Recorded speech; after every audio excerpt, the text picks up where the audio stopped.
Black Lives Matter movement, um, and you know, the social change is definitely on everyone's mind, and how do we get better as programmers and artists and everyone that's in this ecosystem. We all know can get better and do better. Yeah, Yeah.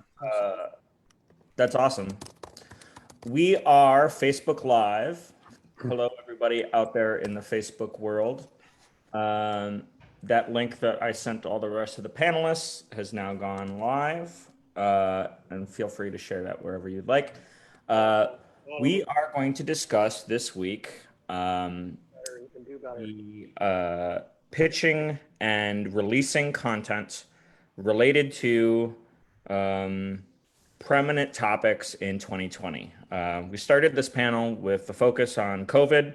As we all know, a lot of the social protesting has really also been a huge factor in 2020 so far. We are also coming up on an election year this year, and how that might play into the road mapping of releasing content in 2020. With us today, we have a full stacked panel, and I'd like to start with introductions.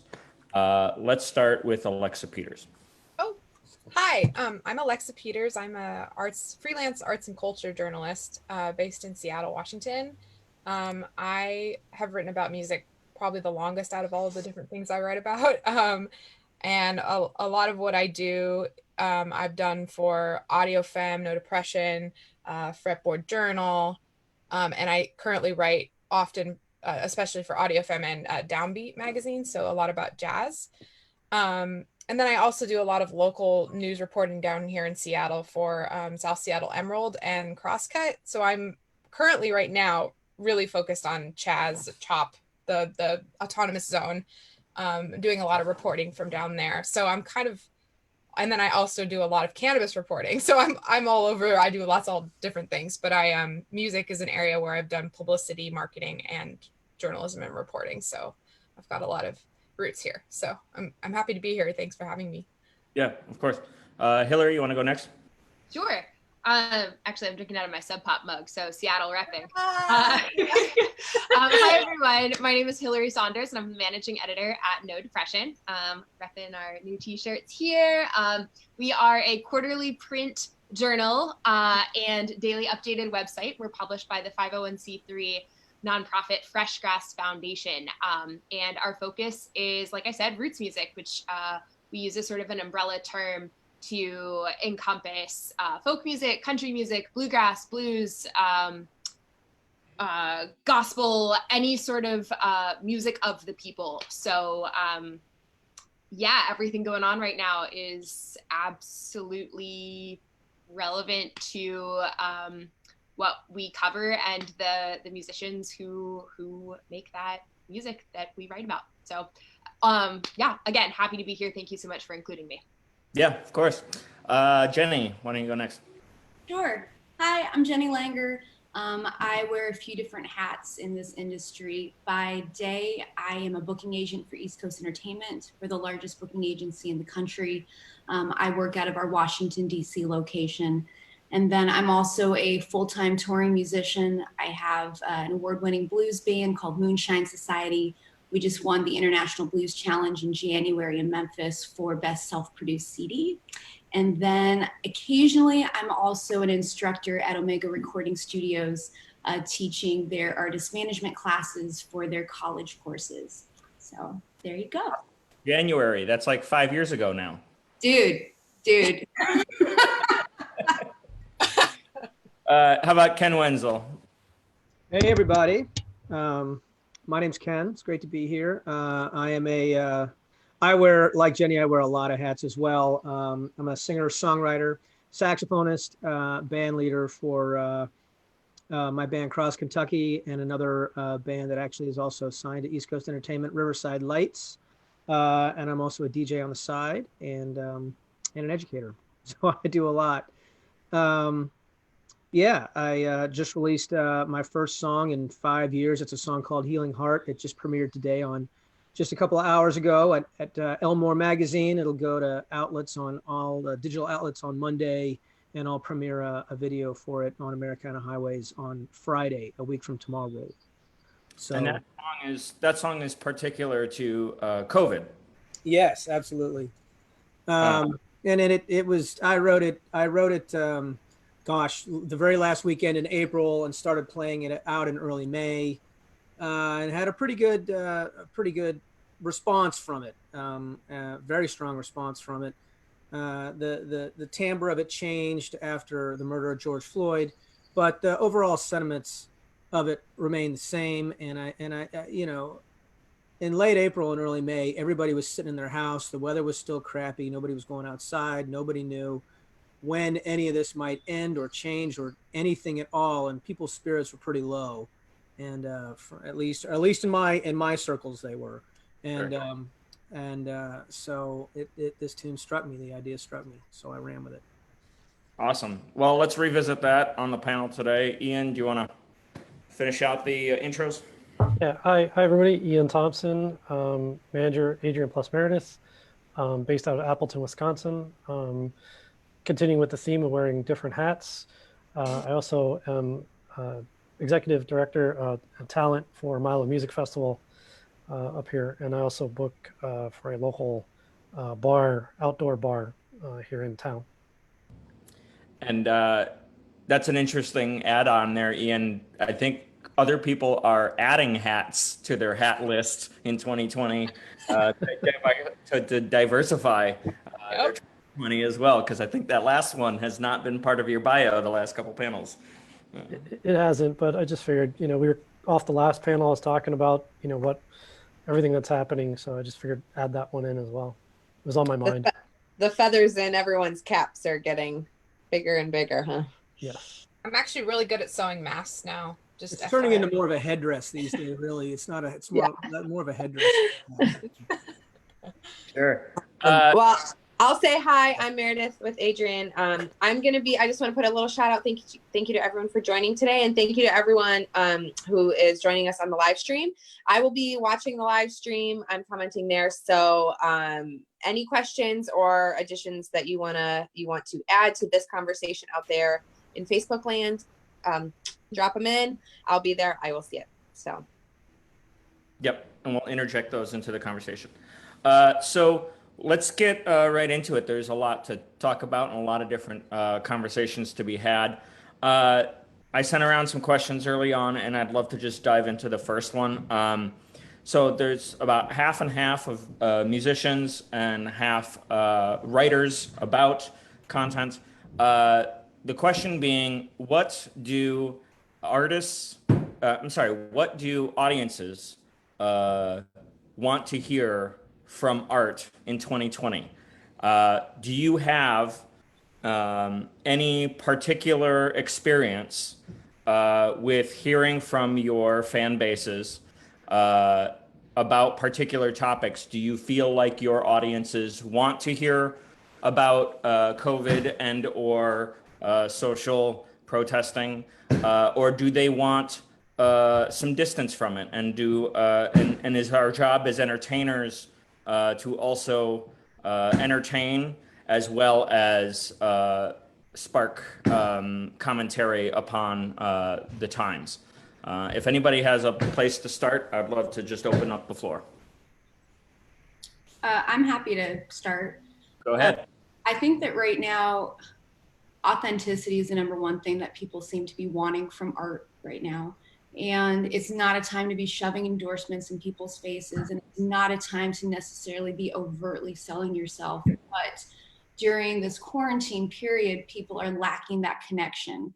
And it's a lack of connection to their friends and their community. And then of course, as entertainers, we fall into their social circles because we're a place that they can get together with those loved ones and also get to know us on and off stage.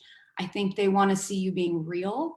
I think they want to know about your process. I know that a lot of fans have enjoyed seeing just where we live and how we write music and how we talk to each other off the stage. And so I think being relatable to your fans is probably the best thing you can do for them right now, because we're literally all in this together. There's not a place on earth that has not been affected by this. Yeah, I'll echo that for writing, for the media world, at least from a writer's perspective. I'm not an editor, but I will say that a lot of the editors I work with at music publications are looking for stories that, you know, amplify, well, number one, amplify Black voices. That's like probably the biggest thing I'm focused on right now. I think COVID, it's a little different with COVID, but with COVID, I think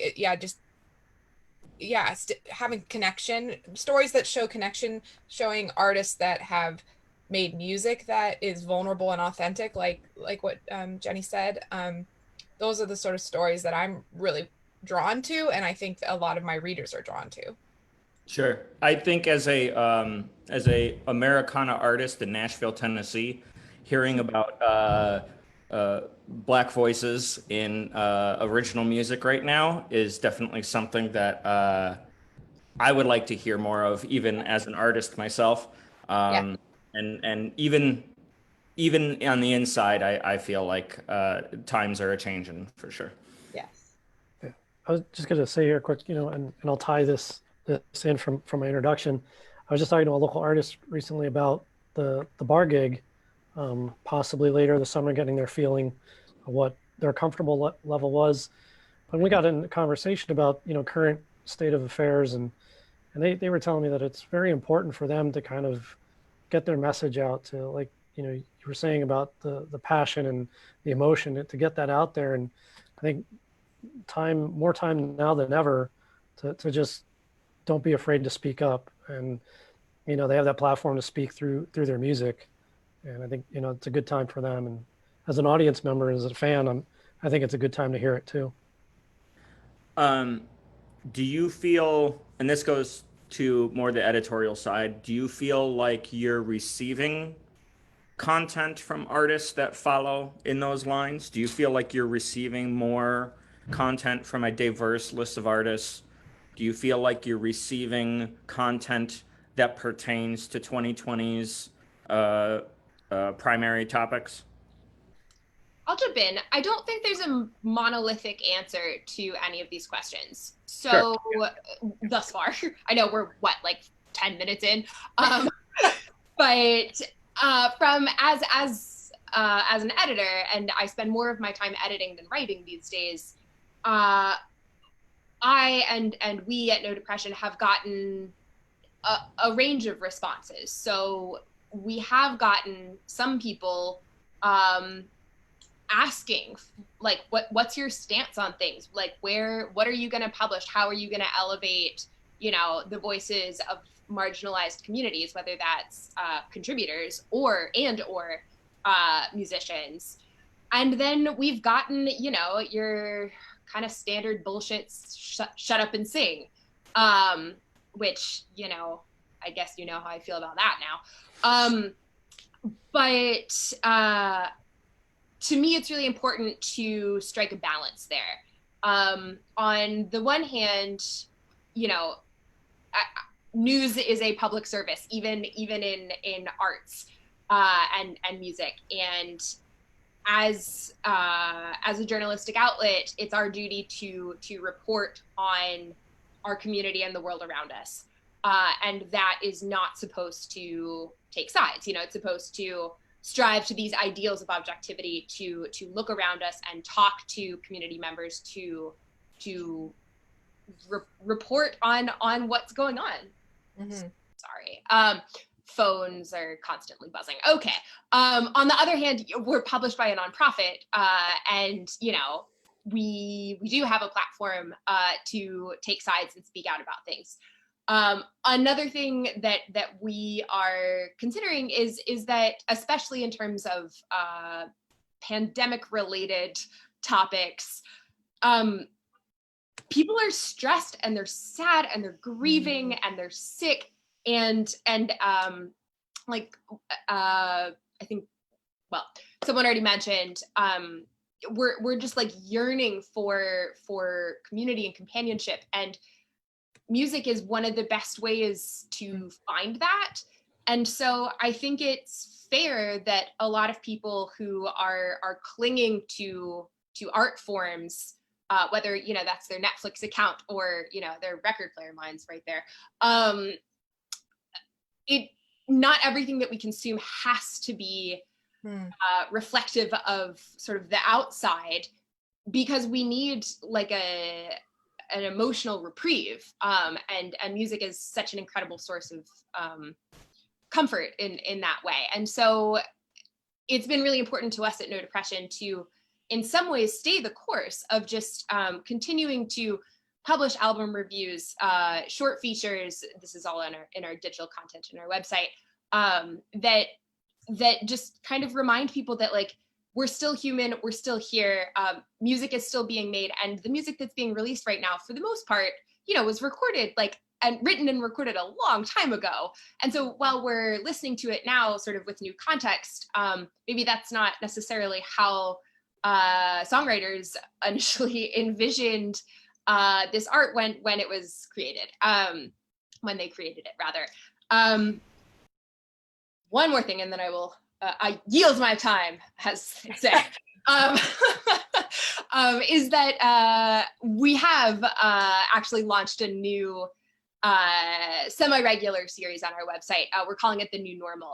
And one thing that I and we have found is that a lot of news sources, while you can go anywhere and find graphs and charts and data and statistics of, like, you know, rising numbers and falling numbers and all of these crazy things, and it's so easy to get inundated and keep doom scrolling. Not a lot of coverage has been devoted to the artists and the musicians and the makers who are absolutely screwed right now, who are losing their jobs, who don't have plans, governmental systemic like plans in place to help them get through these times. And there's a type of journalism that that's called solutions journalism. You can search for solutions journalism. It's an organization as well as sort of a process that the purpose of which is to not only to, you know, educate the public, but also to suggest ways that the public can be proactive upon, you know, receiving this knowledge. And so that's one of the big influences in this series we're dubbing The New Normal, is to illustrate what is going on in the music industry right now, not just roots music, but all of sort of performing arts, and like, what can you, reader, do about it? How can you, we, us, how can we all help? Yeah, I agree with a lot of what you're saying. You know, as a performer who's had to really try to, you know, keep the wheels turning through all of this, one way a lot of musicians and performers have kept things going is through a live stream. And I've been doing a Sunday Fun Day noon live stream since early April, possibly even late March. I don't know. That seems like a million years ago. And I did it. I've been doing it on my front porch. And one kind of benefit from that is that is that neighbors would pull up lawn chairs, and they'd sometimes stay in their own yards, you know, but our street is a side street, so they'd pull up chairs in the street, curbs, spread themselves out. And so I had a little bit of a live audience as well as a online streaming audience. And, you know, I was really cognizant of making sure that I didn't go too far from one side or the other in terms of ignoring this reality that we're in or completely talking it up. Because I think, you know, to an earlier point, I think folks want a little bit of both. We're all dealing with this in our own way, but we're all certainly dealing with it. Everybody's wearing masks. Everybody may know someone who's been ill. You know, nobody was, or at least during that time, couldn't go anywhere. Nothing was open. Everybody was living in that reality. And to act like it wasn't happening and just, you know, play away as if everything's normal was, I thought, completely tone deaf. And at the same time, people also, as I think Hilary was mentioning, people do listen to music for their own escape, whatever that may be. Music means a lot of different things to a lot of different people.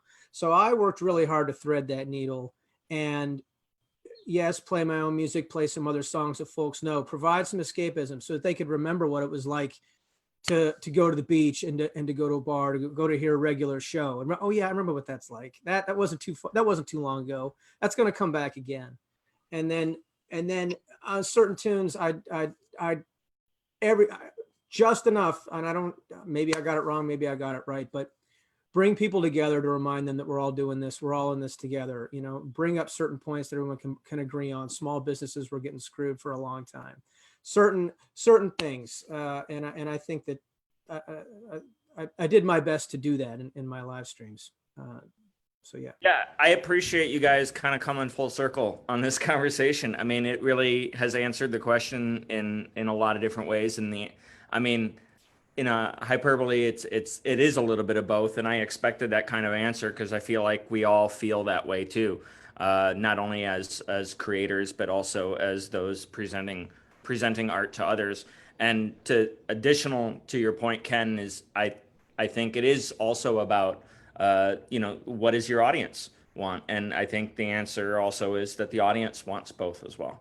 It's not just the industry that wants both; it's the audience. Yeah, for sure. I agree. Yeah. Ian, do you have anything to add in terms of that question? Or I can move on. I mean, we're clipping through questions fast at a faster rate than previous panels. So is he there? Yeah, he's on mute. Yeah, no, I agree. I think that really, said what we needed to say there. And yeah, I agree with that too. I Sure. kind of have a follow-up question to that. I think that there was that time, and I felt like Adrian and I as artists, we had a grasp of that true quarantine time period where it was like nobody is out, nobody's going anywhere. All we can do is live stream, and all anyone else can do is be at home. We've seen our live stream numbers, and Ken, maybe you can speak to this, but I'm also curious in terms of a publication side of thing, how is readership right now and what are numbers like? I feel like everyone was really digging in, grasping at something. Now things are like, we're in that kind of in between, where people are starting to get out. The weather's nice. People are working in their yards. How has it looked since it started? And kind of what are some internal conversations within your own coworkers and within your own spaces projecting to the future, and how you think some of these trends might continue or maybe discontinue, and maybe what steps are you taking to prepare for that? Yeah, Meredith, you kind of segued into what I was already going to say as well. Is a couple of panels ago we had a couple of publicists on, and they did mention that for the most part there is no work several weeks ago, and so they were the state of the releasing industry was they were letting people go. I mean, the companies were getting smaller, and there were layoffs happening. So and not only just the state of that, but also the state of your reporters. I mean, are you at a lower capacity than you were last year, and yeah. Well, yeah, I can interject here and say that this has been probably the busiest time I've ever lived through as a writer. And that has come with a lot of sort of mixed emotions for me, because there are so many people struggling to have work right now, and I've had more than I can address all at one time, because there are so many stories that need to be, voices that need to be heard right now, stories that need to be told. And yeah, so for me, it's been a busy time, and it's been a time, I think, particularly because I've been devoting myself to finding the people who haven't been as heard, in how, and I think musicians are definitely in that group, because arts are just not, I wish arts were more seen and appreciated on the daily basis. And I feel like the moment we're going through right now might change the way society views the arts and values the arts. But unless we shout those stories loud, people don't always hear them or see them. So for me, this time has been very busy. And well, there was a second part to your question, Meredith. What? Sorry. Well, just no. It was also me just thinking through things also, but just kind of, how do we see, you're not the first person I've heard say, if you're working during this time, you're busier than you've ever been. Right. Yeah. And it's kind of like one extreme or the other, but just also like, Adrian and I keep trying to, you know, our little planner B inside of us keeps trying to find some sort of understanding for the future. So, I mean, is this something that you feel like will continue? Like you were saying with like, you know, this might change the way society appreciates art and that kind of stuff. Just like looking in the long term, you know. I also think, for me at least, in my local, I'm in Seattle, and my music community has really rallied around itself. And some real leaders have come out of the woodwork, and I've been able to connect with those people and hear those stories in a way that I wasn't hearing them before. And I don't think that's going to stop. I think that's a new thing. I think that I've seen that with Black Lives Matter, and I've seen that with the pandemic. People are like, we need to be there for each other. We need to show up for each other. Like, an example is venues now have a coalition, a national coalition. That's a brand new thing. That amount of support and networking and visibility has never been there before. In my town, artists have a coalition now. Freelance artists have a coalition. And there's a lot more of this sort of organization happening. And because of that, yeah, I think that that's going to be continuing. I think that's a new thing. I feel like that's a trend that this moment has set off, but that will continue into the future. At least I hope that. But I actually do genuinely think that people are like, we need to unionize, we need to organize, we need to do all these things so we can support each other through, heaven forbid, another pandemic or whatever else is coming down, you know, the asteroid that's hitting our Earth in November, you know? So that's my take on it. Murder bees. Yeah. Anybody? Yeah, Alexa, I'll follow up on that. I've also been busier, and No Depression has actually seen small but exciting growth in this time. So again, I'll repeat myself and just say that No Depression is dependent on subscribers, subscriptions, and donations because we are independent media. And I think people during this time, there are also like studies and numbers that show that even major national and international news sources like the New York Times or the Washington Post, the Atlantic, all of which, despite some questionable op-eds, have seen record growth in their readership and subscriptions. And I think, I hope that this time is reminding people, teaching people, encouraging people to remember that news is important, and that to get well-rounded information, you have to support it. Like, that has to come from somewhere. And so, and especially as independent media, we are not beholden to any sort of giant capitalistic corporate entity that is trying to sway our coverage.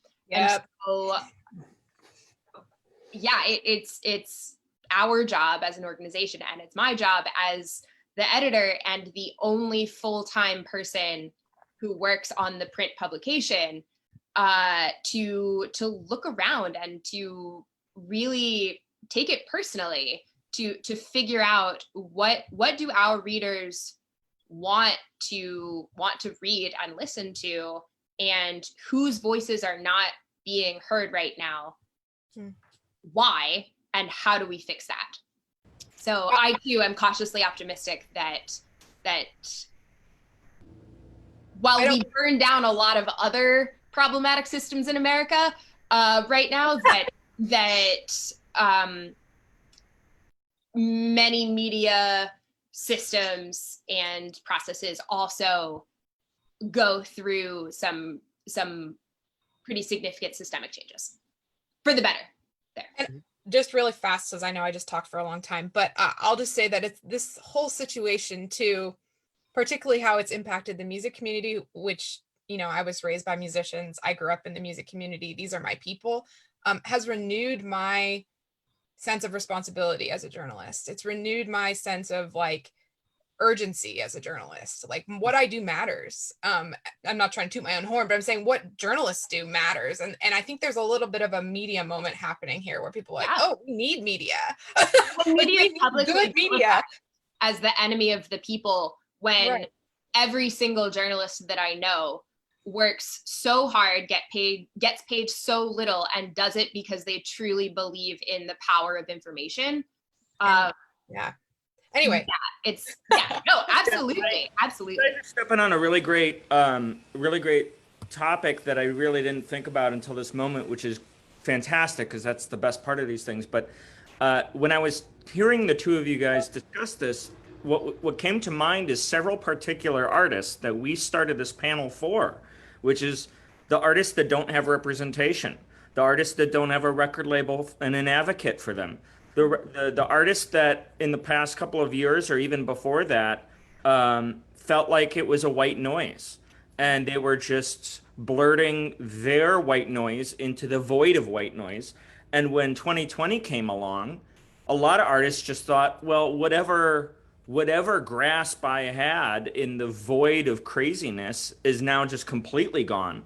And any given hope that I had of being heard has been removed, not added. And what you guys are telling us now is that it really just potentially, and what we all hope, right, is the word we're using, hope, is that we're going to value art more after this, and we're going to value connection and community in art in a different way than we were before. And maybe the white noise needs to dissipate into something else, and maybe it won't be white noise at all going forward. I want to switch this topic over because I think the same thing applies to people like Ken and Jenny in the live music world.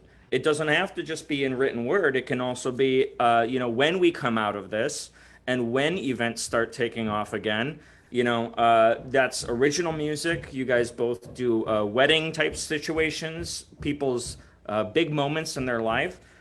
These are new concepts that people are pushing for. How do you feel like that's going to kind of take into the rest of 20 or maybe 2021? There's a lot going on in that question. I think I'm gonna back it up for a second to something that was just said, and I'm gonna pivot into that. I'm so sick of that word, by the way. I'm so sorry. I just said pivot. I think that when this started, because you're talking about independent musicians who don't have representation and how our voice is heard. And I'm an independent artist, despite the fact that I work for a very large booking agency. We're not signed to anybody, and we would love to be, by the way, if anybody's watching, but we're not. But the fan base that we have, we have connected with them on a grassroots direct level. It was not any massive marketing team behind it. It was me and my bandmates, and we're talking to you, and here we are. And so when this happened, I actually saw this, I want this to come out the right way. I saw this as an opportunity, not necessarily as a business opportunity, but as a way to connect with people that we had never been able to reach before. And so by having everybody at home, now all of these distractions are gone. And, for a while, people felt like, well, it's me and my TV and my computer. This is what I got. This is my world right now. This is how I'm going to keep up with what's happening around me. And so as we were streaming, we were able to reach out to blues societies on the other side of the planet and say, hey, you want to co-host a stream with us? Let's meet some of your people over there. And suddenly we had audiences of 5,000 at a time globally watching us, which had never happened when you're just playing in your local scene at a club. And so I think right now, the way as an artist, when you're thinking about the word success, you're not going to be measuring it by the same terms anymore. It's not going to mean the same thing anymore. But for us, it was pretty amazing to be able to finally get in front of these folks who would have never come to see us in DC, or in Virginia. But I also think that when this started, people were really trying to find a way to feel normal. How can I get back to normal? This is too much around me. I don't want to deal with this. How can I make my world feel normal? And now we've gone through 3 months of that, and people are now realizing, I don't want normal anymore. I want the education, and I want to know what's going on. And I'm frustrated, but so is everybody else. So it's not just me. And now I'm paying attention, and now I'm awake. And so it's done something different to our society. And as artists, we have to also be aware of that and not be tone deaf in what we're putting out there. Yes. And I think that moving forward, as things are reopening and people are able to have the opportunity to go out. Now, I don't think everybody's going to start going out. I think there will still be people scared and they want to stay at home and they want to remain socially distanced, and that's fine. You know, no one's going to force you to do something that you're not comfortable with. But I think that as artists, we're going to have to keep that in mind. When it comes to the social events like you were talking about, and weddings, that's been hard. I was actually supposed to get married in May. Aw, I know. So we sorry. pushed that. And now it's scheduled for the end of October, and I don't even know if that's going to happen. And I am one of thousands of people who were in that same boat over these last few months.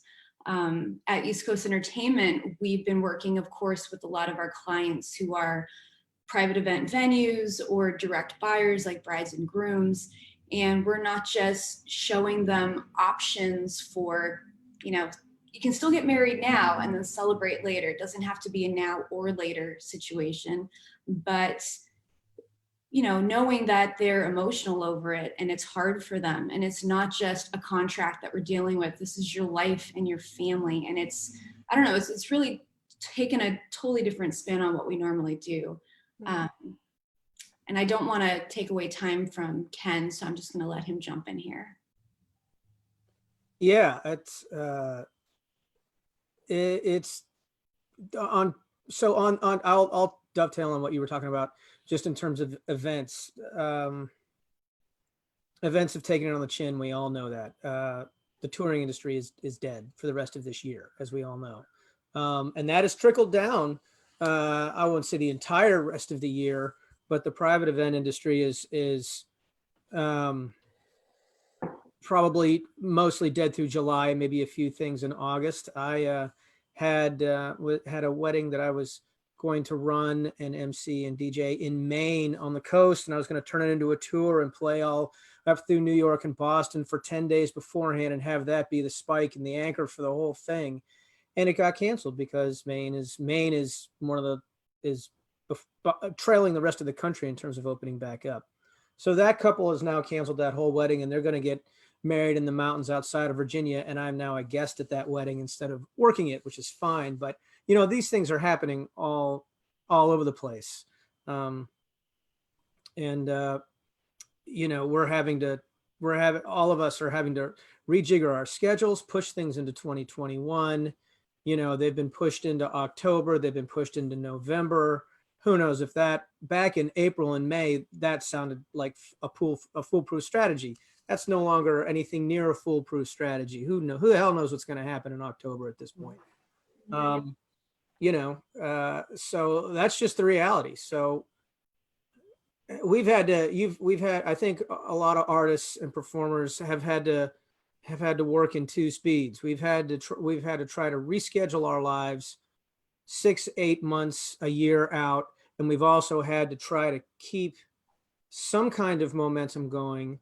As Jenny was talking about, trying to keep a presence with your audience that you can, while trying to uncover a new audience and do so in an authentic and respectable way. And keeping those two speeds running has been a challenge for, I think, a lot of artists, and me especially. And yeah, we're just doing the best we can here, you know, and it's not over yet. It's definitely interesting how things are starting to unfold. Again, I'll just speak to the panel that we had several weeks ago with Publicists on, you know, discussing about, you know, they were speaking to release more sooner in 2020 because releases are going to get stacked on the back half of 2020. And I think, Ken, maybe you're kind of alluding to some of that, is that it may not be simple with the amount of condensed release time frame that original music is considering, you know, and how early part of 21 is where people are reaching out to now. How does that look to circle back around to the backlog of artists pitching to you guys at No Depression? How does 2020 the remainder of 2020 look for you guys? Have you roadmapped that out as well? Does the late? It's been interesting. We have seen some musicians or some of the machines supporting and behind musicians move releases up. We've seen, I mean, Phoebe Bridgers, just surprise, released her new record today, like, because Margot Price, Dixie Chicks have pushed their records back. And we just try to go with the flow. I will say, just for a little bit of like background and context, No Depression encompasses like a lot, and so we have the website that's updated daily, and that is mostly album reviews, short features, more sort of like timely things. And then the quarterly journal is all long form reporting and tries to tell sort of bigger stories in the world of roots music. So in terms of what I'm doing for print, not much has changed. Our themes were each issue is themed, by the way. Our themes were decided months ago to almost a year ago. Our upcoming fall issue, which is we're due to print at the end of the month, SOS. But the theme of which is, we're calling it Going Green. It's all about environmentalism and trying to depoliticize an issue like climate change and how it affects roots musicians and the music industry. And, we decided that, again, almost a year ago. So in some ways, like, nothing has changed. It's even more relevant. In other ways, because of everything going on, mostly pandemic, but not entirely, topics have changed. We had stories that were supposed to be about like greening tours and festivals and implementing, recycling, procedures and policies at large events that now, of course, just aren't happening. And so a lot of those folks don't want to speak on record about it. For the site, we just try to stay up to date and do the best we can. Yeah. Alexa, are you working more in the album reviews, artist bios, more in the release content world then? Are you more on that side of I the do a release little of everything. I mean, I still am writing some bios. I will say, okay, so bios I consider kind of more marketing than I do like journalism. So, Sure. but I do those like when people ask, and I have had people asking, but I was doing a bio right when all the pandemic stuff went down, and they're like, okay, can we wait? I was like, I totally get it. There's a lot of like, I think for me with that stuff, it's like working with individual artists' schedules and like what their income looks like right now, because everybody's in a different place. I mean, most artists are in a bad place, but all of them are in different variations of like, I can work, I cannot work, I can teach virtually. That's a whole thing. But I will say, so sorry, I'm really bad at remembering exactly what your original question was. It's more along the lines of Hilary was speaking more to the long form, the long wave of journalism over the course of maybe a year structure. Are you focused or working more towards the release, the short-term release? Have you seen an impact? Kind of asking the same question that I asked Hilary. Are you seeing to stacking up releases by the end of the year? I would say that sort of kind of routine of like getting a publicist pitch for a release and all that has kind of been, for me at least, I'm not getting the same kind of publicist outreach that I was, because everybody's like, what are we doing now? Where are we going? I would say I'm doing a lot more of like responding to issues in the music community than I am doing a lot of coverage on releases, singles, that sort of thing. I do a lot of that for Audiofemme, but I have made a pretty deliberate effort to seek out artists of color and to be spotlighting their releases, their singles right now, because I feel like that's really important. And I don't want to say that non-POC artists can't release things right now, but I do think that that is something to consider. Like, do you want the spotlight to be on? If you know, it depends. It depends where you're coming from, and I know this is a very like intense issue, but at least with the Black Lives Matters protests, I feel like it's really important that we spotlight Black artists. Period. So if you have a release coming out right smack dab in the middle of this movement, you kind of need to contend with that and figure out how. Yeah, you just need to figure out how you feel about that. Inadvertently contend with it, because I don't think anybody's trying to contend with it. I don't think we're trying to take time and resources away. No. Sorry, Meredith. Yeah. I mean, well, you kind of went exactly where I wanted to go. I feel like we've been tiptoeing around it, and I kind of just want to just talk about it, because I think that so many. Adrian, I feel this way. I know Ken feels this way. Ken even, you know, he and I were on the phone just a week ago, and he's been working with his publicist about, you know, making sure that this release doesn't come off tone deaf. It's about COVID. We're still in COVID, but this Black Lives Matter movement is so important right now. And those voices are so important right now. I mean, from another perspective, I mean, as an artist, you know what it's like. We record records a year plus in advance, and then you have to put a publicity thing in place, and you put in, it's, you know, 3-4 months, and it's all this planning, and then you're in it. And is there any advice for anyone out there, but specifically to artists, especially independent artists that might not have a team that they can talk to plan some of these releases, people that are self-releasing, how to manage this, how to not come off as tone deaf?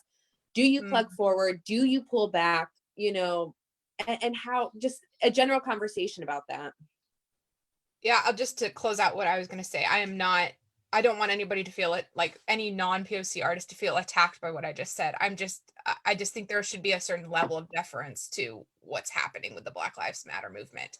Absolutely. And that's where I'm coming from too. So, and I think a lot of journalists are coming from that place right now where they're like, I mean, I've had talks with multiple friends of mine who are journalists who are like, we have a responsibility to be anti-racist right now, like just straight out.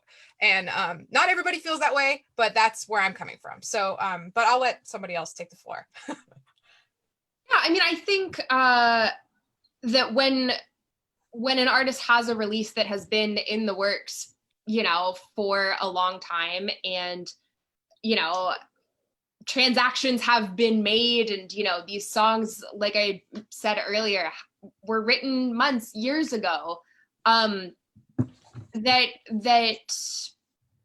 you know, you have the right to stand by that work and that timing and those previous choices that are made. This is actually sort of like a broader sentiment, but it absolutely fits with this topic of conversation. It's okay to say, I don't know. And it's okay to say, I want to learn more. And it's okay to say, I don't feel like it's my place to comment on this right now, and I would like to offer this platform to someone else more qualified. And so, yes, to follow up on what you said, Alexa, of I'm like trying to choose my words carefully. Okay. And then I just like completely lost my train of thought. Cool. Shit. Well, would you mind if I jumped in really fast? Just do it, please. We're talking about. So I think you're absolutely right that it's okay to say, I'm not the right person for this platform in this moment, and to be aware of that. I would rather see people have that self-awareness than to just think that they're suddenly an expert on some of these topics when really they're not. Yes. And, you know, if you're ever on Facebook or Insta, we've all seen plenty of people who think that they're suddenly experts at things that they're definitely not. Yep. Not trustworthy sources, people that are trying to give you, you know, news when it's opinion, for example. But I know that for us, we had a virtual residency with one of the largest music venues in DC. And so it was every other week that we were streaming on their platform. And I had pursued whiskey sponsorships on my own. And I was, spotlighting some Virginia distilleries that I really love. And we were excited about this series. And then these protests were happening in DC, and these conversations were taking place. And the week that we were supposed to go live, we were in the thick of it here in DC, and we still are. And so I just made an executive decision, and I reached out to the venue. I said, you know what, just with everything that's happening, I feel like a happy hour show celebrating whiskey is going to seem insensitive, and it's not going to come across well. And I want to give you that time slot back so you can offer that platform to somebody who could better use it this week. And they totally understood, and they appreciated what I did. I don't know if they actually use the platform at all that day, to be totally honest with you. But at least as an artist, I knew what was going to be authentic, and doing it that day was not going to be authentic for us. And I don't ever want to put something like that out there. There's also I think, yeah, I'm sorry. I just, this is definitely, this subject has been weighing on me in a huge way, as Meredith pointed out a little while ago. I think that messaging really matters in this time that we're in, and perspective matters, and where are you coming from, and what is your message? What are you trying to convey? If you are going to release material, what kind of material is it? And what is that message? And I wouldn't say I struggled with it. The song I wrote from a very genuine and authentic place, and people responded to it in a very, very genuine way, which is why I decided to record it. Black Lives Matter and murder of George Floyd happened after that was all done, and it certainly changed the tone and timbre of how I approached releasing any kind of music at all. And we all just sat back and waited and watched. And yes, let other voices speak who should be speaking right now. Not everyone's an expert. Not everyone needs to broadcast their own point of view. I think the message, just not to talk about that tune I released, but it's a tune of healing. It's a tune of togetherness. And I think that's it's an honest message. And so I decided to go ahead and release it. It is not a song about Black Lives Matter at all. That's not a subject that I, as a white guy, feel like I need to be commenting on in any kind of public space. So I really tried to thread that needle and be aware of perspectives. And I think that that's really important for artists right now to do. If Phoebe Bridgers wants to release a record the day before Juneteenth, then cool. I hope she's aware of her perspective and how that comes off. And other artists like that. Another thing I want to interject is that, which I totally agree with what you were just saying, is that some of this is pure economics too. Like if you have a release and you need to release it because you need to make money, that's a whole other, I don't have any answers. That's just like a whole other layer of complexity with this that I would love to hear more thoughts about from the group here. Sometimes you can't avoid needing to get your material out so that you can make a return on it, right? It's just pure business. And especially right now in COVID, where so many artists are struggling, and people are waitlisted for unemployment, and they're not getting any support. So I don't know, maybe we could talk a little bit about that idea. Sure. I'll say this, and this is just statistically speaking, and the math that we've now done because of the situations that have unfolded. We found ourselves realizing that 80% of our album sales were from touring. Yep. So we have not released a record without a tour supporting it. Right. We're not entirely sure how we feel about releasing a record without tour supporting it, and what our album sales would look like.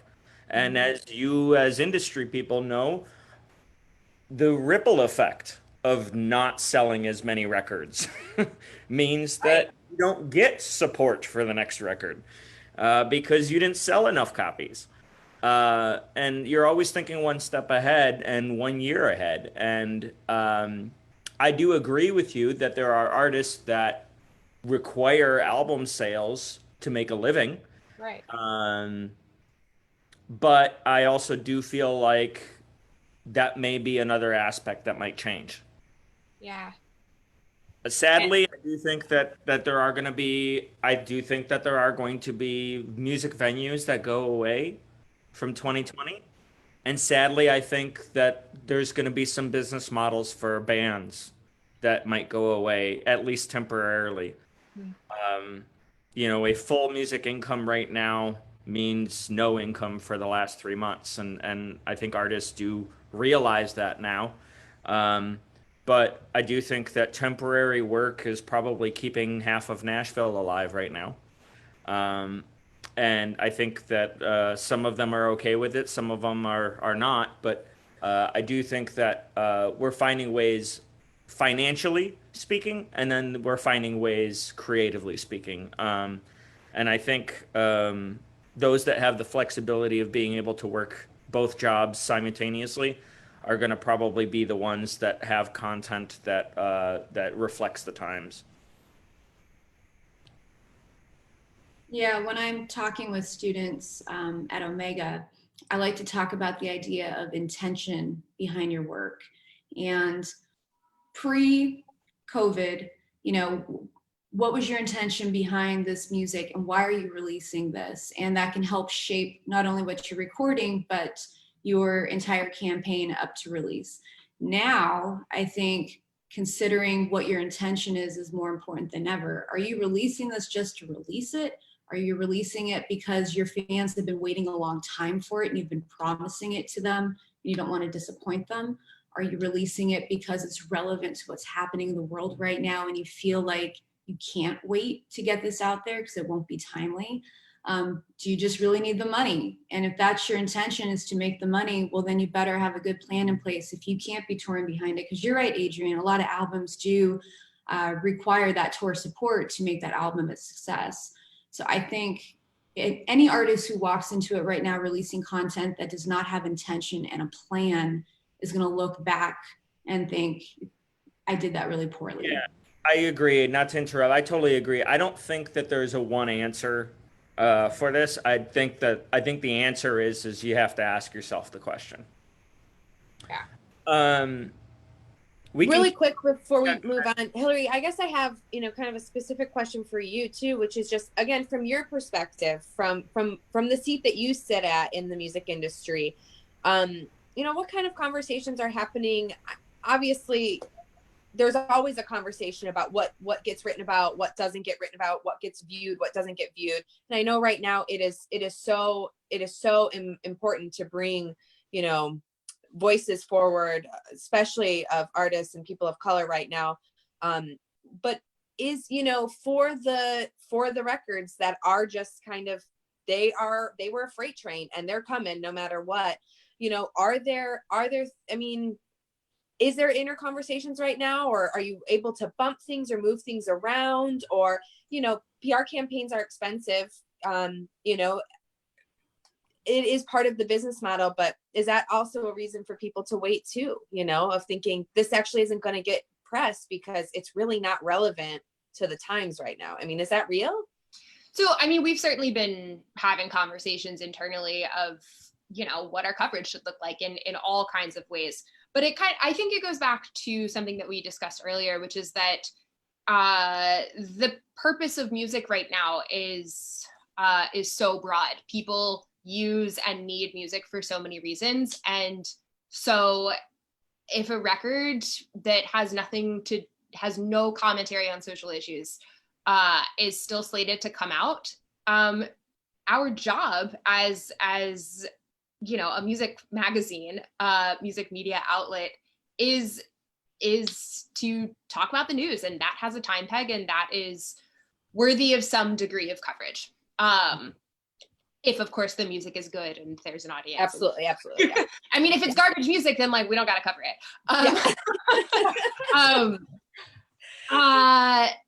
Another thing that I feel like we've sort of skirted around that I just want to verbalize, is that yeah, it's really important to, and it's really important to me and us as an organization to highlight, like I said, marginalized voices and voices of color, again, from a contributor perspective and a creator, musician perspective. That being said, a lot of Black folks are exhausted right now. You know, they're overwhelmed, and there's a lot of sort of insensitivity happening right now of just asking, whether it's, you know, your Black friends or, you know, Black writers or even Black musicians, like, can you comment on this right now? And that itself is a really unfair practice. And so we are also trying to respect that. And while we want to and have, I mean, since my tenure in this position, it's always been incredibly important to me to tell those stories and to share those voices. We are also trying to do that with sensitivity these days, especially. And I just hope that folks know that those are our values, without trying to put the onus on the most sort of persecuted groups among us right now to take on that extra weight and that extra work to speak on behalf of their communities when they're already pressured to do so much else right now. So it's a really, it's a tenuous balance that probably isn't balanced at all, but it's something that we are cognizant of, and always working to do better. And I think that's another thing that folks who do have white privilege are struggling with right now. We're constantly learning, the best of us anyway, are constantly learning, constantly trying to do better, and constantly adjusting our behavior as we learn more. And that's okay. Yeah, absolutely. Thank you. I know that we're probably going to start wrapping up, but I do have one comment that I did want to share and add to the conversation. This is from Devin Leger, publicist at Hearth PR. Hi, Devin. Hi, Devin. He just made a really great comment, and it says, keep in mind that if folks rely on publicists to get the word out about albums, that's also a class issue. PR costs a lot. I think journalists should be pushing far beyond their usual publicist pool now to cover new artists, especially Black artists. And I think that is very well said. So thank you, Devin. Yeah, I think it is everybody's responsibility, right? It's not just the artist's responsibility, but everybody that it's their job to also get that music heard into audiences that want to hear it. I think everybody feels, and I think Alexa has said that earlier today too, is I think everybody is starting to really truly feel like what they do matters, and what they do matters to getting the right words being heard for the right reasons and for the right people. And Jenny's also mentioned that earlier today too. What are the reasons that we're doing this? And I think it is a systematic change that we're asking for. And I think from a original music, and maybe not original music, maybe just the events in general space as well. I think that systematic change is starting to take place. And I think everybody on this panel is starting to see it, and everybody's spoken to it already today. And I think, I'm excited to see where these panels go going forward, to see future systematic change. I do think that the panels to begin this series back in May definitely did not have this amount of insight. And I think it just goes to show how much insight we've attained over the last 2 months, and the scope of change that's already happened, kind of documented through these panels. That being said, I would like to close up shop here. We're at an hour's time, and these go way too fast, and I really appreciate everybody's time. We'll just do some quick closing thoughts, and thank you again for everybody. We'll go through the same list. Alexa, if you want to start. Oh, closing thoughts. Okay. Wow. Well, really wrap that up. Yeah. I would say that this is a really I know this word keeps getting used, but I can't think of another one. Unprecedented time.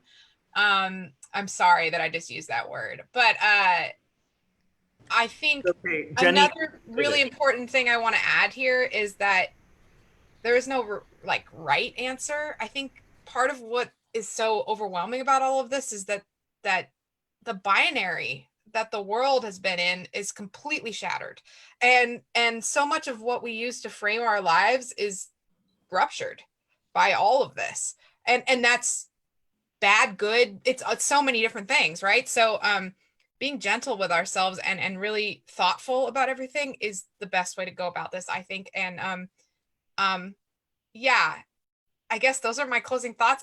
I really just think, like, yeah, just be gentle with yourself. It's a hard time, and we all just try to do your best. and start there, Alexa. Be gentle with yourself. I just put you on the spot for closing thoughts. I'm like, Alexa, that was perfect. That was also like, I was like, oh shit, how do I closing thoughts like that? But that was pretty much the angle that I was going to take too, is that like no one is perfect in coping with our new world order right now. There's no one sort of definitive source, person, outlet, singer, whatever, to listen to who is speaking the, the truth, capital T. And so, for anyone listening out there, listen more, read more, diversify your sources, actively seek multiple perspectives, and like you said, be thoughtful, be contemplative, be kind to yourself as you continue to learn and grow. Yes. Yeah, the only other thing that I'll say on a much lighter note is, just encouraging everyone to subscribe to No Depression. We are, again, published by a nonprofit. We are in print, and we expanded to a digital subscription offering here in quarantine. And so it's a great way to read about your favorite Roots musicians, learn about new and upcoming Roots musicians, and to really think about sort of what's going on in music in new and different ways. And also, it just smells good. And as my friends in the band Wild Ponies say, it makes you look really smart if you keep it on your coffee table. So and thank you for including me. It's always an honor to be a part of conversations like this. Yeah, we got to get Doug and Talisha on one of these panels one of these days. Yes. They would be fantastic and sing their Mike Pence song. Jenny, do you want to go next? So first of all, instead of unprecedented times, I think that we should start using the phrase psychedelic daydream. So in this psychedelic daydream of times, I know that like at EastCoast Entertainment with our agents, the last 3 months, and especially this last month, have just made us more aware, and we're learning and we're growing from the movement, and we want to continue to do what we can to provide for a more equitable and diverse future, both as a company as well as just individuals. And I appreciate that a lot of people now feel like it's okay to talk about this stuff. Can you recall in the last 5 years when people have ever felt more open and okay to discuss these topics? And I know that as musicians, Ken and I, between the private events, the public events, Adrian+Meredith, you've probably been in positions where maybe where you were playing wasn't such a PC venue, or, some of these places through the South, and you're seeing imagery, and you're seeing statues, and you're seeing flags, and you're seeing what people are wearing. And before all this, we were just told, well, you just got to deal with it. Like, you want the gig, do the gig, deal with it, figure out how to make it work. Now, I feel like it's okay as a band leader, a business owner, a front woman, to say, this is not okay, I'm not comfortable with this, and to not fear retaliation because I spoke up. So I think that for that reason, I'm thankful for what conversations have been happening in the world this past month. And that's my final thought. I think first of all, this has been a great panel. I have had a great time chatting with all of you. I think,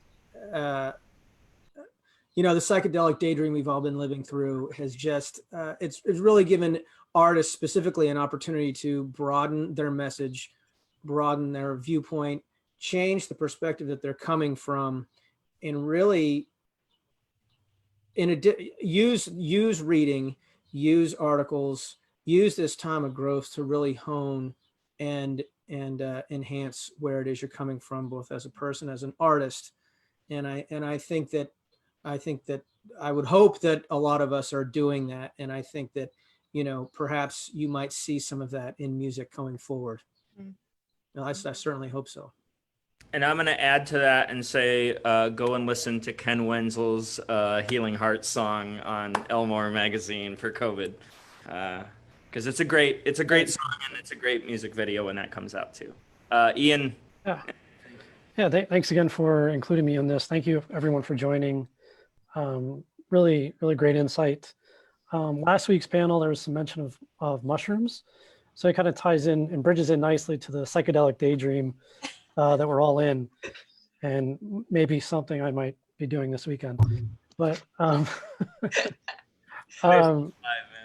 think that, you know, we're all in this, you know, kind of wait and see mode in this COVID world. And I think, you know, as we continue to wait and see, I think it's important to, you know, take care of ourselves, continue these conversations moving forward in positive manners, keep listening, keep an open mind. And I do believe that when we start coming out of this, that we're going to kind of see a transition, almost like a renaissance, going back to the way things were meant to be in our industry. And that's more of on a smaller, independent scale, and even publishing and just, you know, writing and recording.